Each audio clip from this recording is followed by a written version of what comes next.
But this we're going to be talking about Ubisoft shutting down a legendary developer because, well, it's Ubisoft and that's what they do. Unfortunately, they laid off about a little over 105 developers, and they will be just doing support roles, unfortunately. Pour one out for the legendary developer, Red Storm Entertainment. My main thing is the price of innovation is we wanted AI. AI was helping us.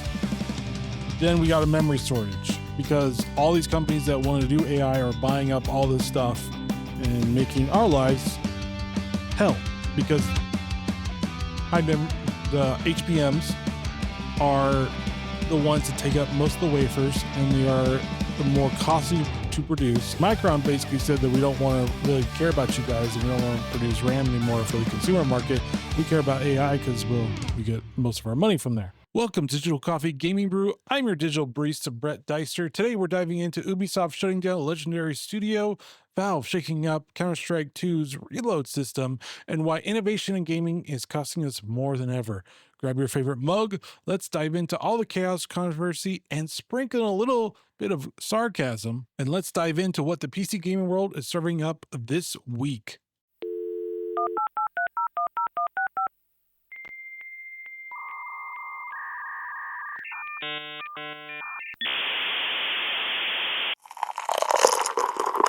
That's good. All right, so Ubisoft is shutting down game development at Red Storm Entertainment. Red Storm Entertainment is known for developing VR titles including Werewolves Within, Star Trek Bridge Crew, and Assassin's Creed Nexus VR. They also are responsible for Ghost Recon and Rainbow Six because they were the original developers that actually created the very more milsim type games that, well, both of them aren't actually doing too much anymore. Rainbow Six is now just a hyper weird multiplayer that was hyper realistic in the beginning and then went off the rails with crazy character designs. And then Ghost Recon just turned into a third person RPG shooter that really didn't make much sense. But they originally made really great games. Unfortunately, they laid off about a little over 105 developers, and they will be just doing support roles, unfortunately. Pour one out for the legendary developer, Red Storm Entertainment. It is unfortunate that you got the shaft from Ubisoft, but it also is Ubisoft, so are we really that surprised that what it's doing right now, specifically because it's not doing very well at all? It really isn't.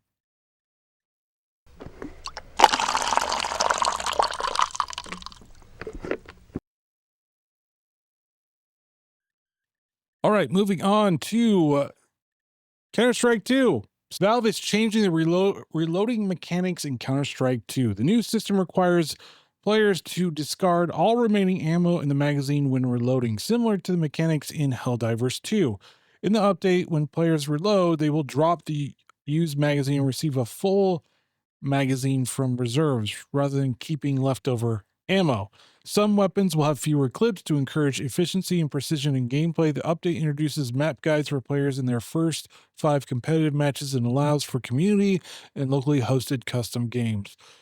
Oof, that's going to be really difficult for a lot of the pros and the people that have played this for years since like 1.6. Yes, that was a while ago. And I know because I used to play 1.6 when I was in high school, so I know how long ago it was. But this is completely unfortunate because now you have to unlearn your muscle memory from just shooting a few, reloading, shooting a few, reloading. You're now going to have to make sure that you properly be efficient at reloading and making sure that you dump as least few rounds as possible when you reload a mag. Interesting why they're doing this.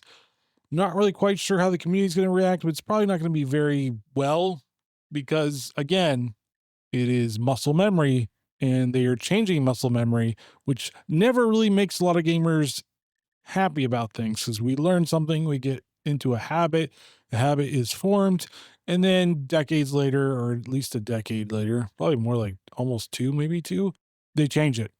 So interesting to see how many deaths will happen because you foolishly reloaded when you shouldn't have, and we'll see how well players change their habits.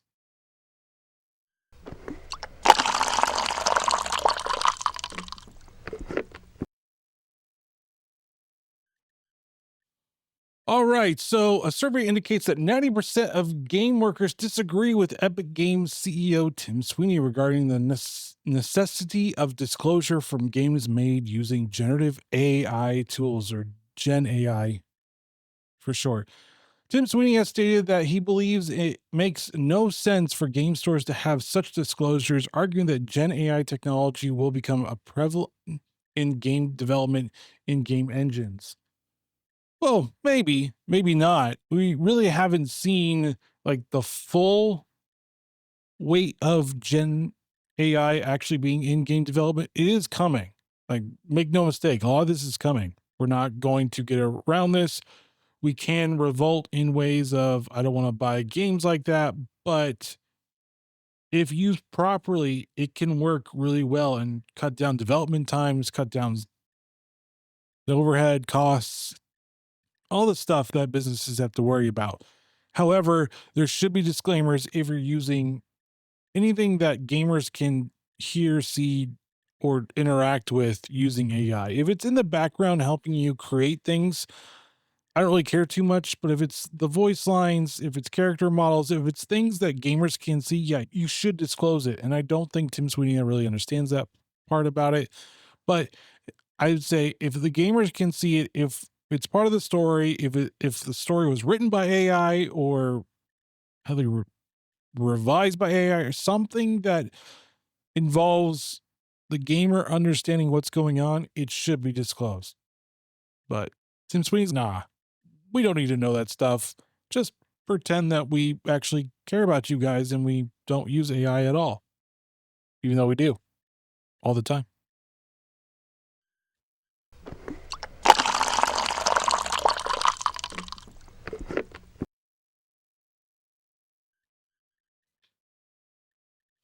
All right. So, unfortunately, more layoffs have happened because Dynamics has announced a reduction in the workforce affecting 20 employees in its development and central operation department.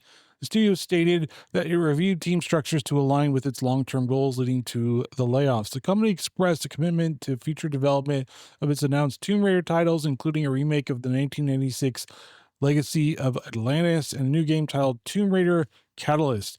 Both titles were announced at the Game Awards in December. Crystal Dynamics is providing severance and job placement assistance to the affected employees. The studio described the decision as difficult and mentioned previous restructuring that included 3 rounds of layoffs in 2025, 17 employees in March, and an unknown number in August, and 30 workers in November. So this developer is just hemorrhaging people like crazy. Probably they're going to be replacing with AI because that's the new norm. Really, it's the excuse that it is because most aren't actually using AI. They're just saying, hey, AI is taking our jobs. We overhired in COVID. So it's AI's fault that you're being let go instead of we just overhired too much. Because COVID was the one that basically brought us not closer together, farther apart, and allowed for people to game quite a bit, start podcasts. And then once everything opened up, people game less. Those podcasts are dead or dormant. And you have this issue overhiring because people had time to do entertainment things more often because they were all working from home or not working, which led to just all this upheaval from, I would say, about 2022 to now. So it's unfortunate. Ubisoft is getting hammered because a lot of it's their fault too, because they just don't make great games anymore. They make template games, which templates can work as a guide, but it shouldn't be a rigorous, structured way of making games because it doesn't feel good. It doesn't play good. It feels like a chore to play. But yeah, you're going to start seeing a lot. You're still going to see a lot more of these layoffs happening. Eventually, I think it's going to hit the AI industry, but it's not going to hit it yet, and not until about 2030, which we'll discuss a little bit about RAM prices again, or RAM shortages.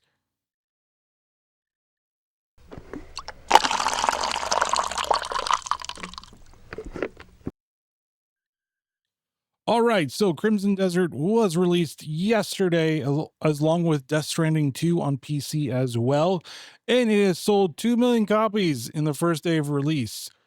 And that was announced on X, and it looks like from what I've seen from Steam, it is getting a mixed review as well. There are issues with it's mostly the controls that are not great, if I'm honest with you. Like, it's better to play on a controller, and key binding or rebinding keys is just not really great for it.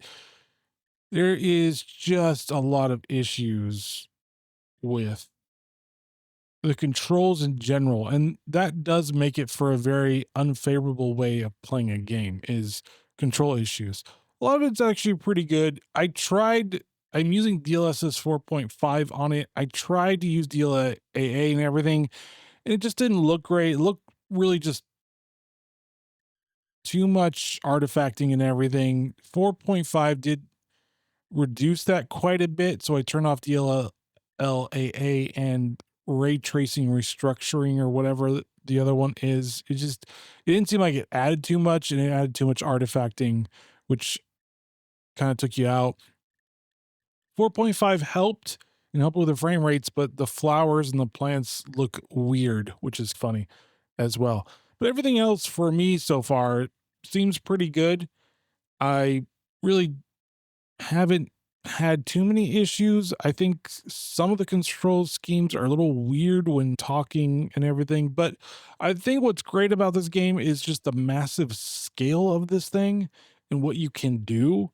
And there is absolutely no handholding in this game. There are, for like the main things, they'll tell you where to go, but for like side quests and everything, you got to figure it out, which is refreshing in a way. Like I said, I haven't played too much of it, so I'm not really going to give it a number, but so far, beyond the controls and feeling a little janky on the controls, it's pretty good. I feel like there's some type of input lag to it when we're talking about mouse and keyboard, because I feel like there is a delay in it. I'm not really quite sure if that's because you have to upgrade your character or not, but so far I'm not having a terrible time with it. So we'll see as the story progresses if I'm liking it or not.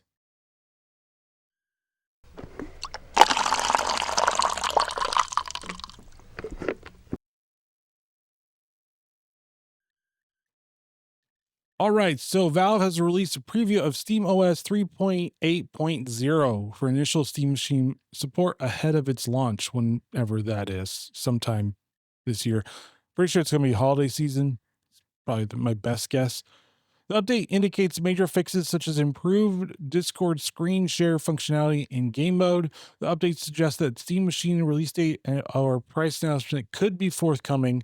The Steam Machine's launch has faced delays due to RAM crisis affecting the PC hardware market. The update indicates numerous graphics drivers, performance, and stability fixes benefiting both the Steam Deck and other handhelds using SteamOS. So, good news and bad news. I'm pretty sure there's going to be a price hike on the Steam Machine. So, whatever original price they actually had in mind, it's probably not going to happen. It's probably going to be a little bit of a price increase on that one.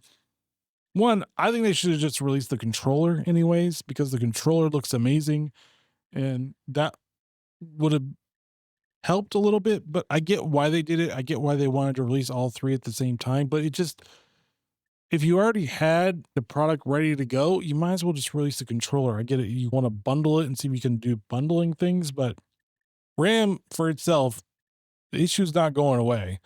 I predicted the past several episodes when I talked about this, it's going to last until 2030, and we'll get to that a little bit later. But yeah, it's going to last until 2030. I never thought it was going to only last a few years.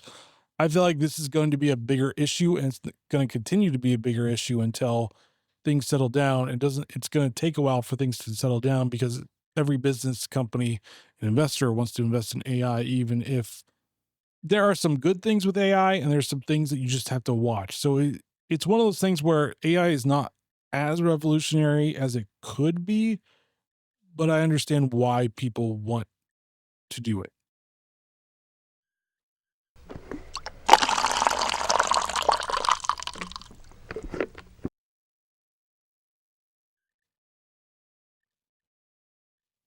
All right, so we're going to talk about my main thing for this week, and it's the price of innovation, especially in tech and gaming and everything else. And this kind of leads with everything that's been going on with DLSS 5 being announced, people hating on it.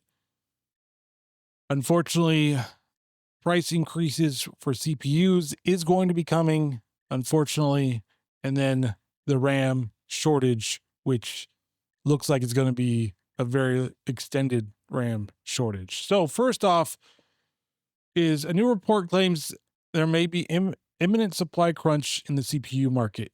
Intel and AMD have increased lead times for server CPU orders. Prices for CPUs are reportedly beginning to increase. Intel CFO David Zinners noted that the company is surprised by the high demand from cloud customers, leading to CPUs shipping directly to customers as soon as they are produced.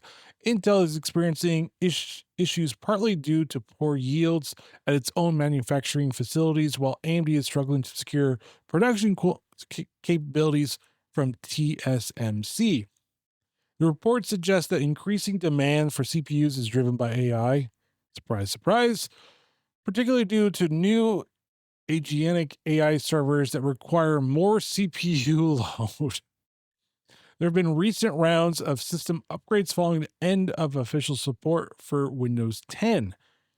Retail pricing for CPUs have increased slightly, but not to the extent seen in the memory market. Intel has launched new desktop processors, Arrow Lake Plus chips that are competitively priced, with notable models priced significantly lower than their predecessors.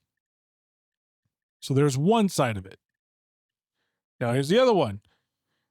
I'm not going to say the name, but it's the chairman of SK Group predicts that RAM supply shortages could last until 2030, with expectations are over 20% shortage of wafers. Well, and if you don't know, wafers are how you actually produce the RAM. And so you have a finite supply of wafers, and HBM is what, unfortunately, a lot of these AI companies use, and they take up more wafer than, let's say, your customer RAM sticks. So be mindful of that. And the demand for high bandwidth memory, which is basically I said HBM, that's what it's called, particularly driven by AI, has contributed to the shortage of wafers used to produce memory chips. SK Hynix, a division of SK Group, is a major supplier of HBM to NVIDIA. He states that it will take at least 4 to 5 years to build up more wafer production. The RAM crisis has been previously predicted to last until 2028, but this person comments extended this time frame. MSI has described 2026 as the most challenging year the company was founded due to issues stemming from the memory crisis. So there's another side of it. So we got CPUs being bought up because AI is pivoting to a more agent AI type of models, and so they're buying that up. Plus, with Windows 10 being discontinued, Windows 11, you got to buy newer CPUs that can do the TPM type of protocols for it as well. So you have two issues. And then here's the last one. This is more directly towards gamers, is that DLSS 5 was revealed at GTC 2026. Technology has received mixed reaction from the gaming community. Some individuals praised DLSS 5 as an impressive demo and a significant advancement for graphics. Others criticized it, viewing it as AI filter that detracts from their original artistic vision of games. So, my main thing is the price of innovation is we wanted AI. AI was helping us. Then we got a memory shortage because all these companies that want to do AI are buying up all this stuff and making our lives hell, because the HBMs are the ones that take up most of the wafers, and they are more costly to produce. And so these companies will buy them up, and they'll buy up for extended long periods of time, which puts a shortage on it for now, and then the companies that buy the RAMs, mostly because I think they're actually colluding with them, decide that they will basically give us shortages because they will produce it for these types of customers because the margin is higher. And so, them knowing this ahead of time, because everybody saw this coming, it's not like this is anything new. Instead of actually planning for the future, they go, oh, well, we're going to have shortages. We'll eventually get to building more production for this, which makes a regular customer get shafted because why not? And also other customers like Valve, like other computer builders, they're having issues. And then other third parties that don't actually make RAM, because there's only 3 companies that make RAM: SK Hynix, Samsung, and Micron. And Micron basically said that we don't want to really care about you guys and we don't want to produce RAM anymore for the consumer market. We care about AI because we get most of our money from there. So there are issues. And the issues is a little bit of greed, a little bit of not planning ahead, and a little bit of there is something going on that's wrong here. Then coupled with CPUs being bought up because AI is pivoting a little bit to more agent type of AI, and they want CPU because the CPU load is going to be more significant in that. Plus, with Microsoft saying that we're not going to support Windows 10 anymore, and so all these cloud customers have had to upgrade to Windows 11, which is not great anyways. It's just a perfect storm of, oh, you probably should upgrade sooner rather than later if you can. And if you are happy with your system, be happy with your system for quite a while. The other issue now is that they were projecting that 2028 it would be over with. And I said several months ago, that's not the case. This is going to last until 2030. Why is it going to last till 2030? Because I never saw any slowdown of people buying up, especially the AI companies, RAM or memory or anything like that contributes to them creating faster AI for us. So here we are in 2026. In 4 years, we may be able to finally get some good pricing on RAM. Don't hold your breath on that one. Are we all looking for the bubble to finally burst on AI? Of course we are. I'm looking for the bubble to burst because even though I do use AI for some specific things, I view it as a tool and not a way of life. Because we should never view it as a way of life, just a tool. Just like social media can be a good tool or terrible tool, depending on how you use it. And then so those are the negative sides of innovation, and the negative and positive, it's depending on how you look at it. DLSS 5. Is it a leap in tech for the DLSS? Yes, it is. You cannot say that it's not a leap in that. Could it be AI slop? Depending on how the artist actually makes it. Could it compromise the way the artist intended the game to be? Depending on how you use it. It's all depending on how you use it. You can't just say carte blanche. It's just gonna hurt the integrity of the artist that created it. Yes and no. It's depending on the company and how they use it. It's depending on the higher ups and saying we must use DLSS 5, or if it's a way of tailoring it where you uplift it a little bit, but you don't like full blown beauty AI filter it. Like those filters on social media that a lot of women use. If you don't do it that way, I think it's fine. I think this is still a good leap in what DLSS can do. I just think it's about who's going to be using it and how should they be using it is going to if it would be acceptable. Look I'm just as critical of AI and the uses of AI as anybody else, but you cannot deny the innovation behind it. You cannot deny that it doesn't look good. Yeah, it may do some weird things, but DLSS has always done some weird artifacting. Since its inception, it's been a good idea, but it's had a slow progress of how it does it. Like DLSS 2 was a great innovation step from the original one. DLSS 3, not bad. 3.5, not bad. 4, better. We got frame generations or fake frames, which I'm still not sure if that actually works well. 4.5 was probably the biggest leap and the best quality leap for it overall. And 5 looks like it's going to be even a bigger leap for quality. So I'm excited they're giving the tools to the developers to see if they want to use it or not. And I'm all for that. If the developer wants to use it, why would I care?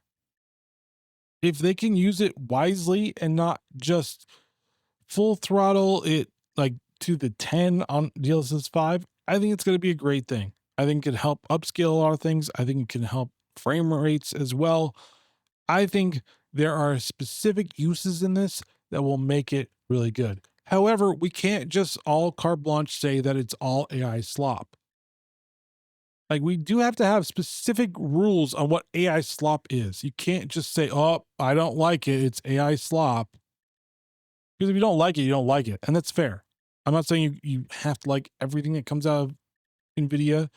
And NVIDIA should be smarter in saying that gamers are wrong. Gamers are not always wrong. We just are upset with AI because AI has screwed us over so much. So we just do not like AI. And that's perfectly reasonable. We've seen RAM prices skyrocket. We're going to see CPU prices go up. We've seen good luck trying to get a good GPU at what MSRP it was a couple of years ago. We're not seeing really any GPUs, or I'm pretty sure not for a few years, and it might just be 2030. So you might just have to be happy with whatever you have. So I don't blame them. I don't blame you guys for being upset. And I don't blame you guys for going, I don't like this very much. But let's be honest. It does look cool if you're just looking at it. Especially it makes Starfield look way better. I'm sorry, but Starfield had issues. But the price of innovation seems to be no RAM with astronomical prices, really no data storage at all without astronomical prices. CPUs going up, but at least we get DLSS 5. I don't think that's a great trade-off. Even though it's cool, it's not a great trade-off to me. So we'll see what happens, but I'm guarantee you until 2030 happens, it's going to be miserable to get any new type of hardware for your PC. So be patient as best you can. If you're frustrated, completely reasonable. And I'll see you next week.